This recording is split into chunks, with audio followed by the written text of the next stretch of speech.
Ukraine के राष्ट्रपति Vladimir Zelensky ने कहा कि वो भारत का दौरा करने के लिए बेहद उत्सुक हैं, क्योंकि ये उनके देश और रूस के बीच वॉर को खत्म करने के ग्लोबल डिप्लोमेटिक प्रयासों में अहम भूमिका निभा सकता है।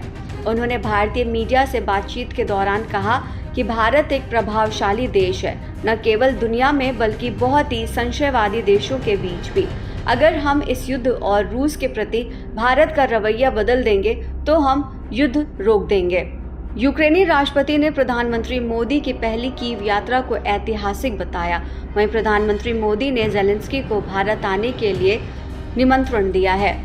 मोदी की यूक्रेन की लगभग 9 घंटे की यात्रा 1991 में यूक्रेन की आज़ादी के बाद किसी भारतीय प्रधानमंत्री की पहली यात्रा जुलाई में मॉस्को में रूसी राष्ट्रपति व्लादिमीर पुतिन के साथ शिखर वार्ता के 6 हफ्ते के बाद हुई है।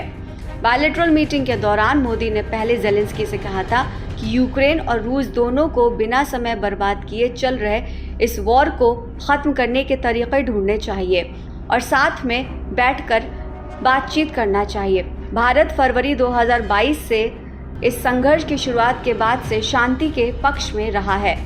डिफेंस के बारे में जब मीडिया ने जेलेंस्की से सवाल पूछा तो उन्होंने कहा कि हमने कुछ टेक्नोलॉजी के बारे में बात की, साथ ही ये भी कहा कि अगर भारत तैयार होगा तो हम एक बहुत बड़े सौदे के लिए भी तैयार हैं। ये बताते हुए कि भारत और रूस के बीच तेल को लेकर बहुत ही गहरा रिश्ता है, यूक्रेनी राष्ट्रपति ने कहा कि पुतिन को अर्थव्यवस्था खोने का डर है।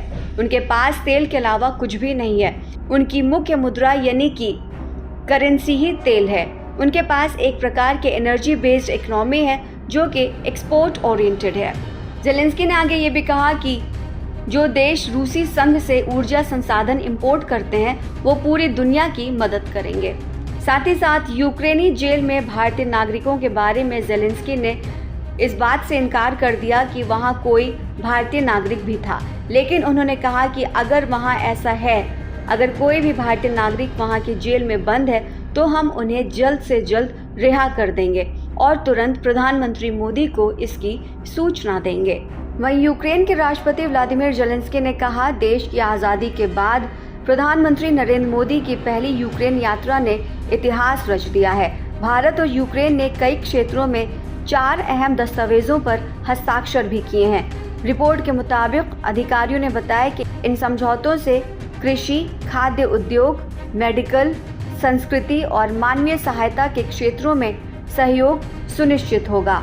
फरवरी 2022 में रूस यूक्रेन में जंग शुरू हुई थी। फाइनेंस मिनिस्ट्री के आंकड़ों के मुताबिक भारत यूक्रेन व्यापार का वॉल्यूम 2021-22 में $3.39 बिलियन रहा। वहीं 2022-23 में $0.78 बिलियन हो चुका है, जो कि काफ़ी चिंता की बात है।